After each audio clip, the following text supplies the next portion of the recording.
Hello everybody, Mr. O is here, and welcome to part two. Can I call it Tapestry project? Where we're using crayons and brown paper bag. And this is going to be the shortest video. The third video is going to be going to be a long one. I'm going to demonstrate how to do the crayons, but I got to give you some warnings. I know a lot of you have like glitter crayons, construction paper crayons, which show up so good on this paper, or you might have an off brand. I'm going to ask you not to use any of those, okay? It's not because I think Crayola are better, but it's going to come across that I'm saying Crayola are better. And it's because of the way they have their wax content. They're not too waxy. They have a lot of rich pigment. So if you know you have crayons of a brand that has very rich pigment, I'm going to say go ahead and use them. Like Rose Art are way too waxy, and they crumble, and I don't think you would enjoy using them whatsoever. What I'm going to do is, since I'm going to do a Firebird, aka the Phoenix, some people have seen this and they're asking if it was a Thunderbird. It could be a Thunderbird. I am going to actually do blues and stuff. In some sense, the Phoenix represents a lot. So one half of, who I am can be with the yellows and stuff like that. But the other half could look more Thunderbird, like another part of my life and life experiences that I want to express. Now, I have a pack of 4 regular Crayola crayons, but you don't need a lot of variety. I'm just kind of being that way. And I'm just looking, I don't want the violet red because I just want a regular red. There we go. And I want to just get some of the basics. Now you notice I grabbed the white. And now for me, and being older, you want to layer your colors. And since this is dark paper, I want to start blending with white.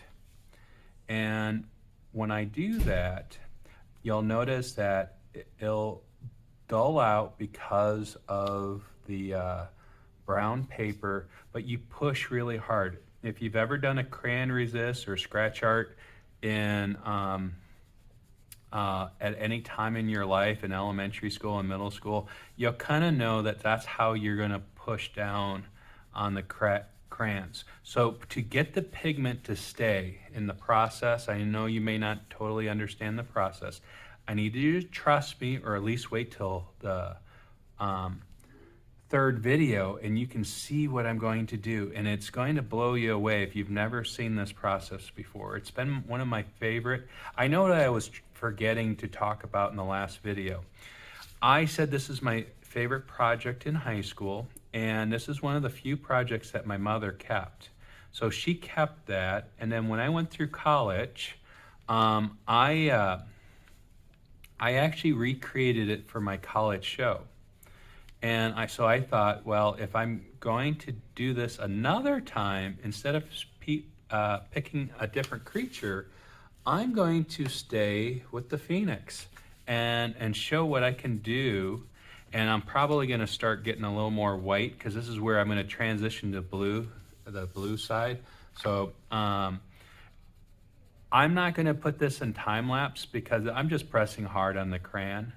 And I don't know where I'm gonna go. And just like you, just go with the flow.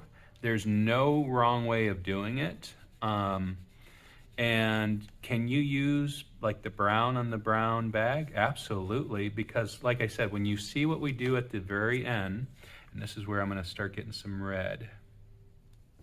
And I just wanna show just some highlights, some separation. I don't want to do too much because I have the white and I don't want to lose that too much. And you watch what I'm going to do with the white again. I felt like I got that a little too red, and I'm just going to go back in with the white a little bit. So as things blend, and people don't realize crayons do blend pretty good. I'm just not trying to smear it. And so I'm going to stop right there for you. And as you can see, the color comes through the reason it's so chunky is because I'm pushing really hard, and this is what I want you to do with the whole picture. As you can imagine, this is going to take me a while. So when I come back for part 3, for you guys, it might be 1 or 2 days after,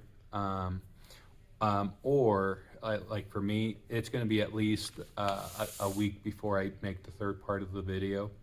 And because I want to take my time coloring.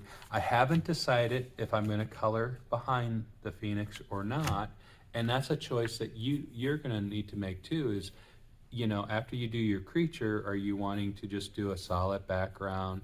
Could you draw out a background and stuff like that? Could I put castles behind here? Absolutely. Could I put a knight right in front? I know you guys can't see everything, so hopefully when I get it all colored, everything will be shown. You can do that. Now, before I leave, and I hope you like this video, that you like and subscribe. You are amazing. Guys, never forget that, and I do hope you have a beautiful day. Bye-bye. Well, welcome back. I kind of realized as I was coloring, I should go over a few things, and instead of you know, adding it to the third video where it's too late, I just want to go over some of the coloring. So here is my coloring. I am not finished. I just got the background finished, and I think I'm close enough to kind of give a good example about coloring the whole thing. It is very time consuming. It's not that it's hard with technique, it's just going to take patience. And part of learning art is patience. As you can see, what's left of the main crayons I am using, and actually I should show this one. This is basically was a brand new blue. You see a lot of blue, but I didn't actually use a lot of blue because I was blending. White was what I needed the most, and I did not have a light blue in the set of 24. And if you're a teacher who actually will like to do this assignment, one of the things I might suggest is you just buy each student a new box of 24 and then just build a scrap crayon box. Again, my recommendation is doing Crayola, but it doesn't mean it has to be that.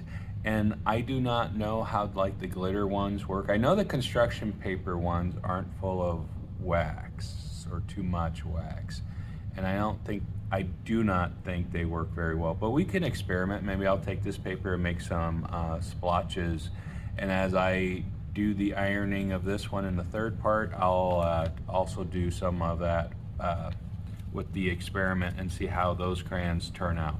I do know rose art is terrible, and I want you to look at what I'm doing, and that is blending. So since I didn't have a light blue, I kind of used the crayon, and by going back and forth with blue and white, I can create a new color. Now, as you can see, I controlled it a lot more within the wings, and in some ways it made that difference very dramatic. I'm not too worried, so when I melt it off, it'll probably even out a little bit. I realized outside of the eye and maybe the nostril, I didn't do much with red. I might put a little more red in the tongue just to kind of separate it, and I used a little red for outlining when things were a little too layered, and that way it's just a little defined, and it was just white and blue to create the other half. So guys, I hope that helped you. I hope it made sense. Remember, the technique is basically pushing hard, and you can also blend with crayons. You can do a lot more. You can see even the orange and yellow are blended. I got to blend the red in, so even though you can still see it, it's not like it was. So guys, you have a great day, and never forget, you are amazing.